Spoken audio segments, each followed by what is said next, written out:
Thank you very much for the nice introduction. I want to thank Quitter and Francisco and Kelly and everyone for inviting me. Talk to you today about some qualitative research that I did back in 2013 in Ontario related to aging and HIV research. Okay, thanks. When I was listening to the presentations this morning, I'm really noticing some congruence and some important themes that I think are going to be repeated throughout the day. And one of them was stigma. And people talked about various implications of stigma, and I think there's this kind of almost misnomer that it's gone or that it's really diminished. And at least I have to say that in terms of the folks that I interviewed, unfortunately, it's alive and well. And for some of the people I interviewed, it was quite substantial and quite disturbing. There was some mention about spirituality, and that's something that really came out as important in the folks that we talked to. Dr. Follett did an excellent job of talking about the issues of life expectancy and why this idea of successful aging is going to become so important, right? So how do people living normal life expectancy then manage all of this stuff? And as he pointed out, it's not just managing HIV disease, it's managing all the concomitant comorbidities that are associated with aging and how do, when I was a kid, there was the Ed Sullivan Show. And this guy, it seemed like he was on about every third week, which I didn't understand. But he would come out and he would spin plates on sticks. And he was running around and he had to split his attention between all these different plates. And sometimes they got really wobbly and every once in a while one would fall off and break. But he was managing spinning all these plates. And that's what I think about when I think about folks managing not only HIV disease, but all the comorbid conditions that come with growing old. Something as relatively, we wouldn't think as, devastating as arthritis can make a huge difference in mobility, social isolation, ability to get out. So that's going to become really, really important. There was a lot of talk today, and I'll also talk about the importance of AIDS service organizations in the lives of folks growing old with HIV. When I talk to people, what seems to be missing from the conversation is people accessing and feeling comfortable with services designed for older adults.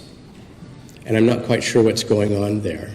I think that perhaps there's fear of homophobia, there's fear of AIDS stigma, but at least the people I talk to in my experience with the states, older adults with HIV do not access aging services very well. So that's a bit curious as well.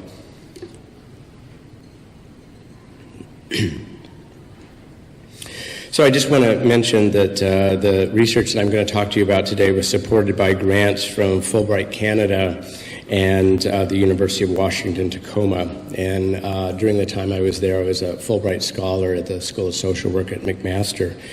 I also want to really mention that I really appreciate the time that the 30 people that I interviewed took to share their lives and stories with me. I mean, I'm a stranger. They didn't know who I was. They didn't know as best as I could explain what I was going to do with this material. They were so gracious in sharing their lives and their stories with me. And also just to acknowledge the team members, David Brennan from the University of Toronto, Charles Ferlot from McMaster, and Christina Pierpioli, who is now a doctoral student at the University of Alabama.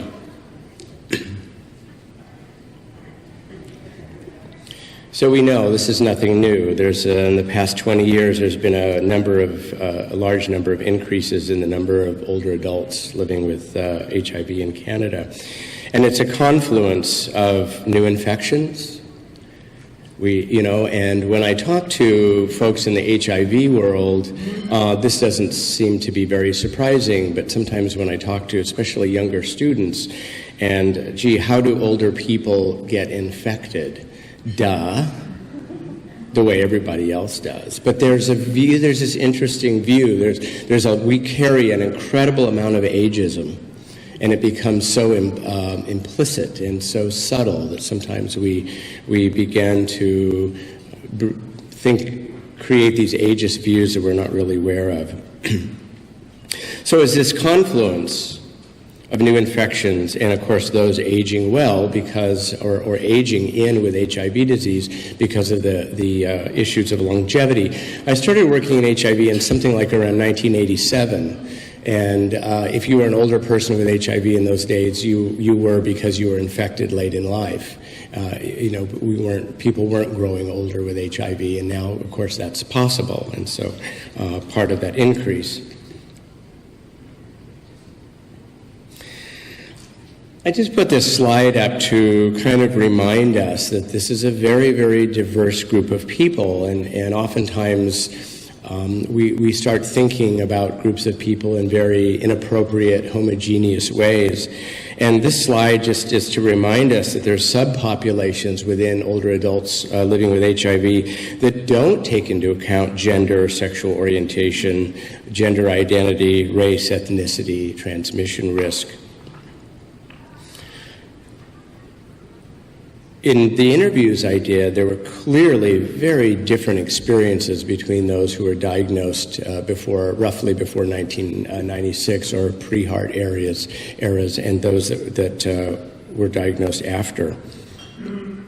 People, talked so much about death sentences. They talked about losing many, many partners and friends, and that whole issue that was mentioned earlier about post-traumatic stress and post-traumatic growth.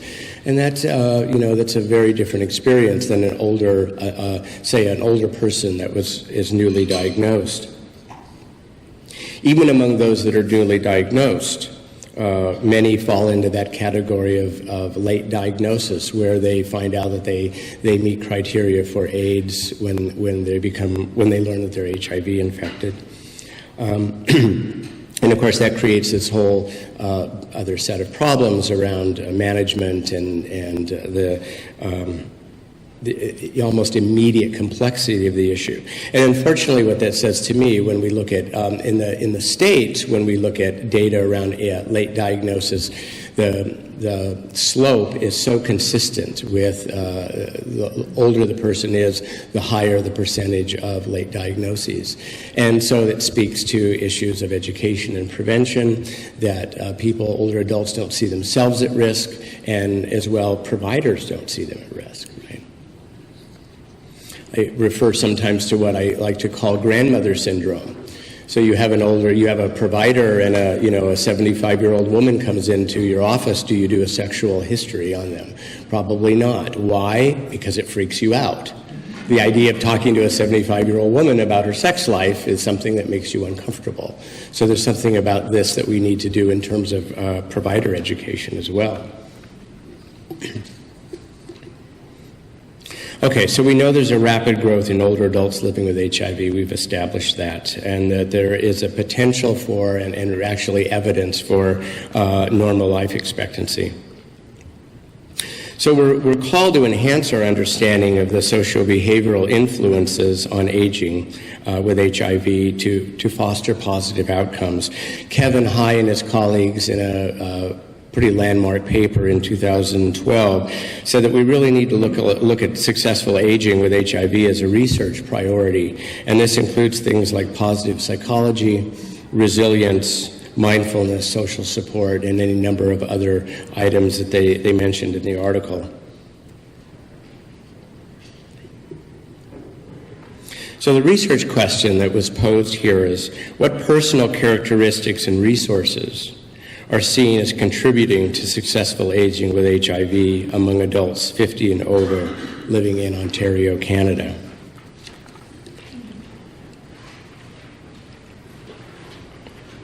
The study used qualitative methods through a modified grounded theory approach to better understand the lived experience of people living with and aging with HIV. The approach was informed by what was called the late life resilience model developed by Smith and Hayslip. And it suggests that it's a combination of interpersonal characteristics, intrapersonal characteristics, interpersonal connections, and environmental support that can assist us in resilience.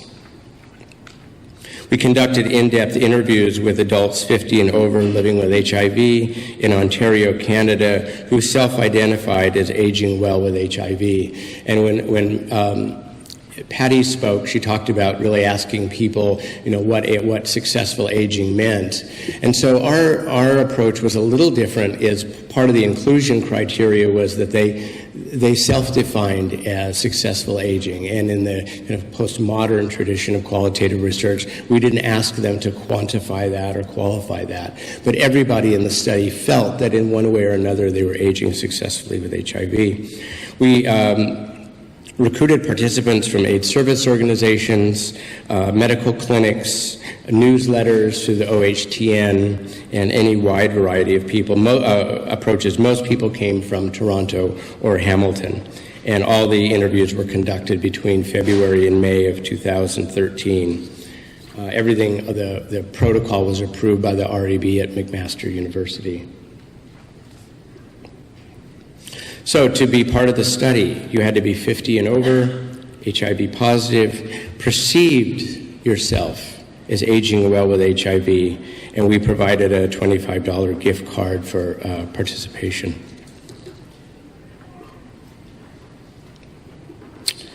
Potential participants were asked to call me, so I did an initial screening.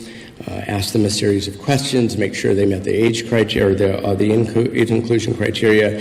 And you'd think that would be really straightforward, but it was interesting how many people wanted to be in the study that didn't quite fit. So I would say, you feel you're aging successfully? Yes. Okay. And, you have HIV disease? Yes. And you're 50 years old? Almost. How almost? Well, I'll be 50 soon. How soon? In a couple of years. Really, I'm serious. Well, call me in a couple of years. It was kind of like, if you're going to be 50 before I leave, maybe, but it was so interesting. I'm not quite sure what the motivation was. Usually we're all about, pretending we're not as old as we were, and here was a group of folks saying that, no, I'm older than you think I am. So after we obtained informed consent, we did in-depth, face-to-face, semi-structured interviews conducted with each person. We did them in people's homes, at an HIV facility. Actually, it was Casey House, and I just want to thank Casey House. They were so gracious in allowing us to do interviews there. University offices, wherever it really worked well. We had 9 open-ended questions with some additional probes, and for the most part, most of the interviews were somewhere between about 45 minutes and 90 minutes. The interviews were digitally recorded and then professionally transcribed. Each transcript was read by 4 team members, including 2 doctoral students. The analysis process began with open coding, looking for themes and phrases that could be associated with the sensitizing concept of aging successfully. Higher order concepts were identified through consensus among the 4 researchers, and in vivo 10 was used to assist in our analysis of these key concepts. And we continue to examine these emerging themes. We've got plenty of data.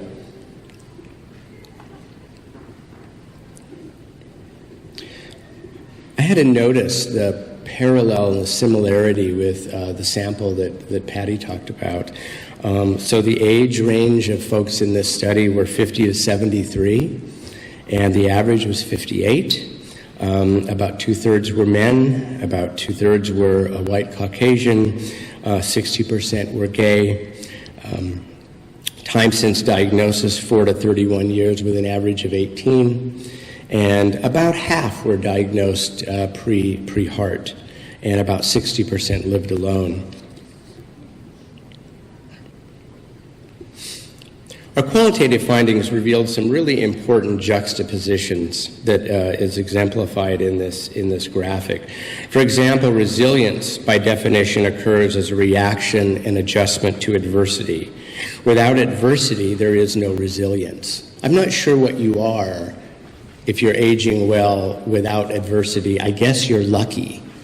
I don't know what it is, but that adversity not only is part of the conceptual definition of resilience, but it's a really important theme that emerged, as you'll see in a moment.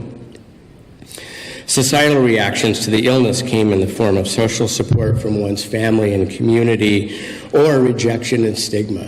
One woman I recall very vividly came from a particular ethnic community, and when her community learned that she was HIV positive, they summarily dismissed her.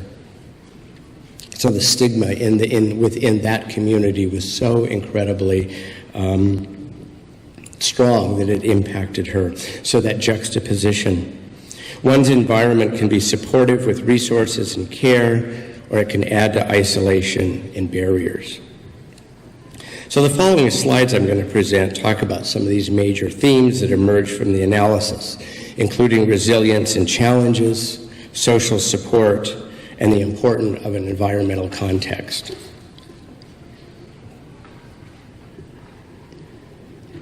As I mentioned earlier, resilience was a major theme that emerged, but in the contents of significant trauma and challenges from one's past history and experience.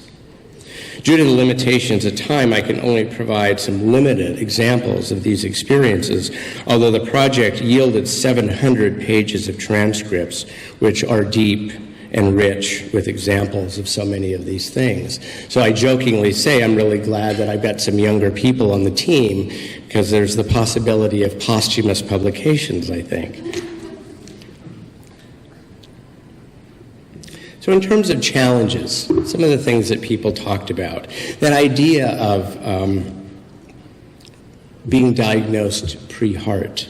This man said, "We're so lucky to still be here, be kicking. And especially me, because I tried to commit suicide 4 times over the HIV. What? We have to really stop for a moment and just think about that. I tried to commit suicide 4 times over the HIV. Wow.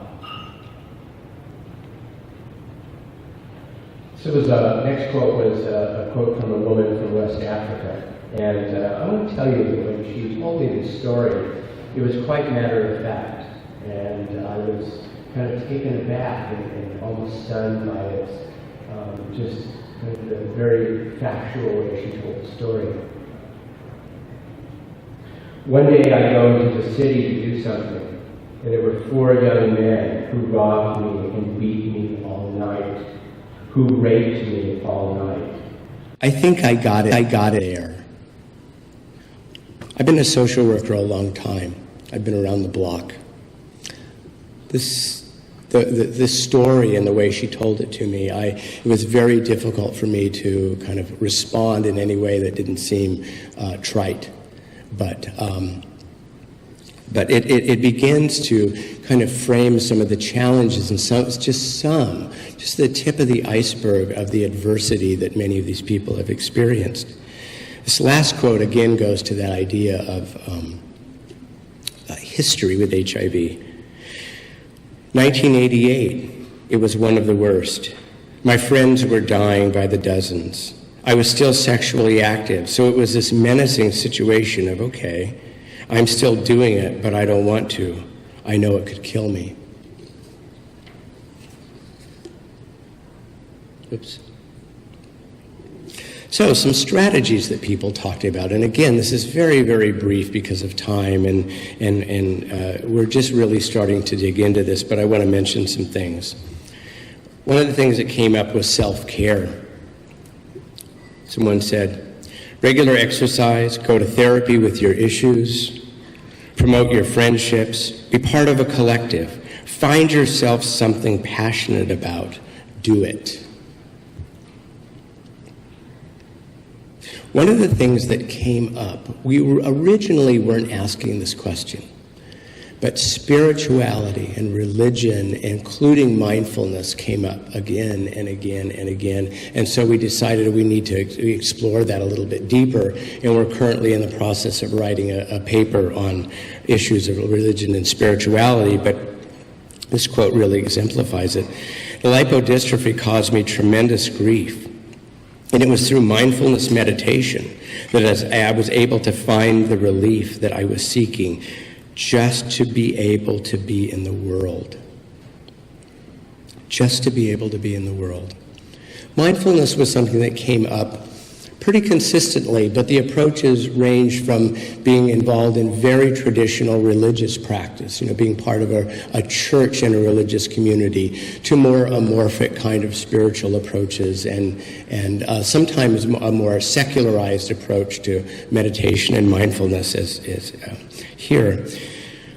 Another theme that came out was the idea of identity, or kind of what we called HIV centrality.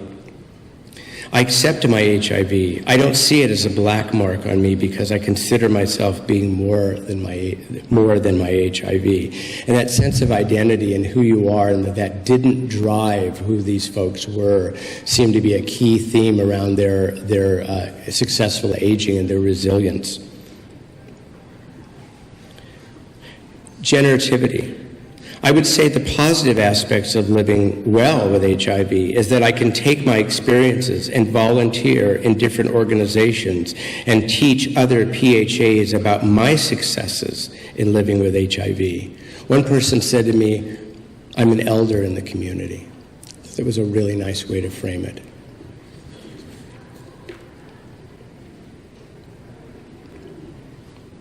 So social support is a very important element of successful aging, but it came with some interesting caveats.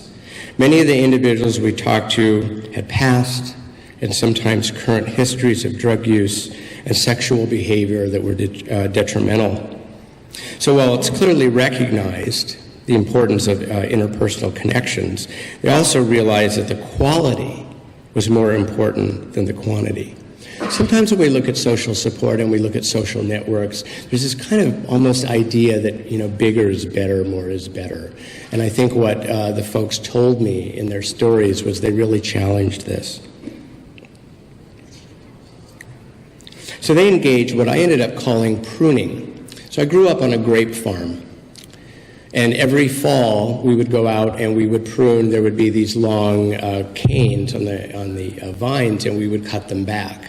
And in cutting them back, it created new, healthy growth on the grapevines. And as people are telling me these stories, the farm boy in me, the light bulb went on, and I went, oh my God, they're pruning, right?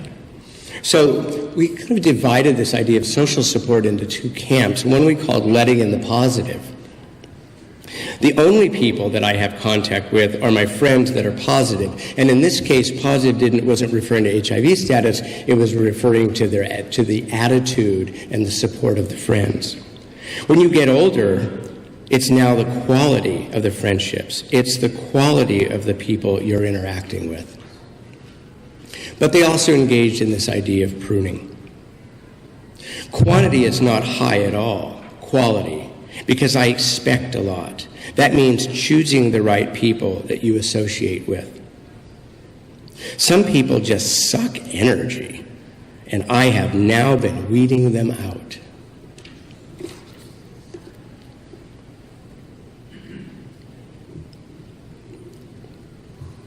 So we know that one's environment is an important consideration in aging well with HIV, including the living environment, the HIV support community, benefits from governmental sources, and the importance of reciprocity and generativity. But participants also noted issues of financial limitations based on disability eligibility and ongoing social stigma as impediments to aging well.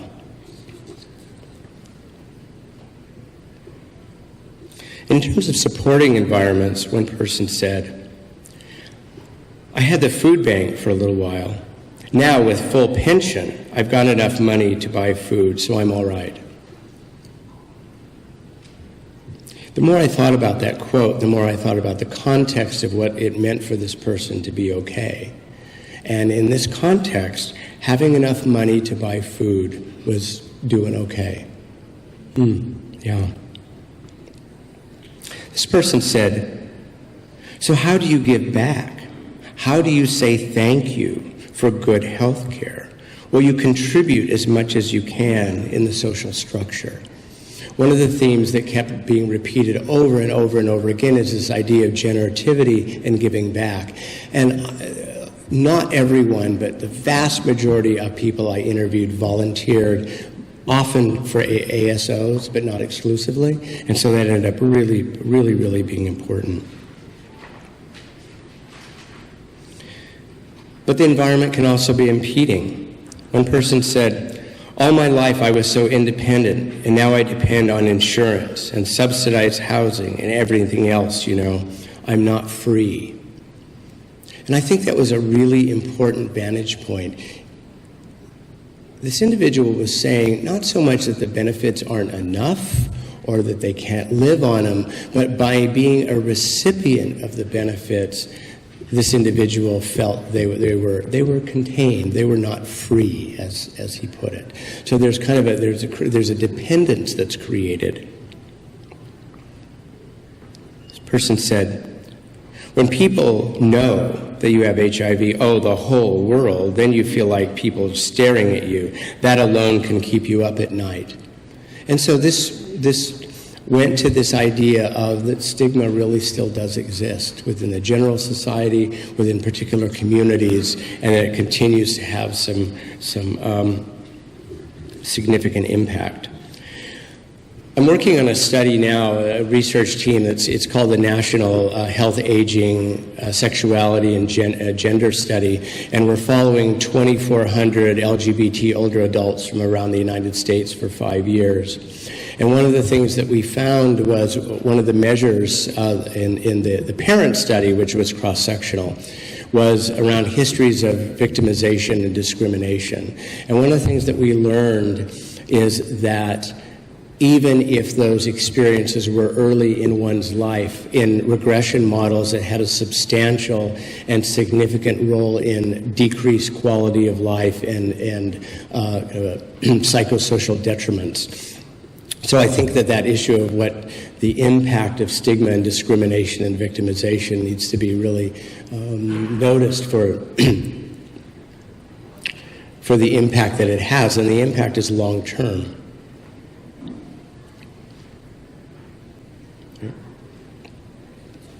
So the study examined experiences of aging well from 30 older adults living with HIV infection in Ontario. I think the results add to our knowledge of what contributes to successful aging, and the major themes that emerged organically paralleled those identified in the HI article from 2012, including resilience, and that resilience coming from serious and long experiences of adversity. The importance of social support, but not quantity, right? What folks told me was, it's not about quantity, it's about quality. It's about having people in your life that are positive, that support you, that care about you. The quantity stuff is something else. People talked about the importance of self-efficacy and mastery.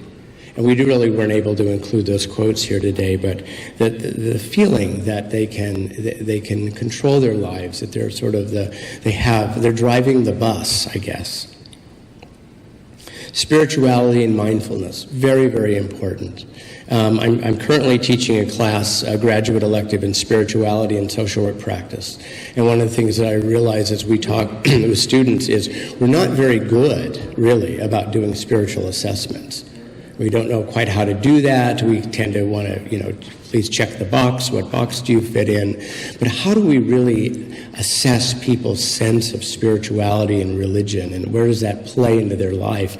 And I think what the data from the study says is it's important to figure out how to do that, because clearly it was important for many of these folks.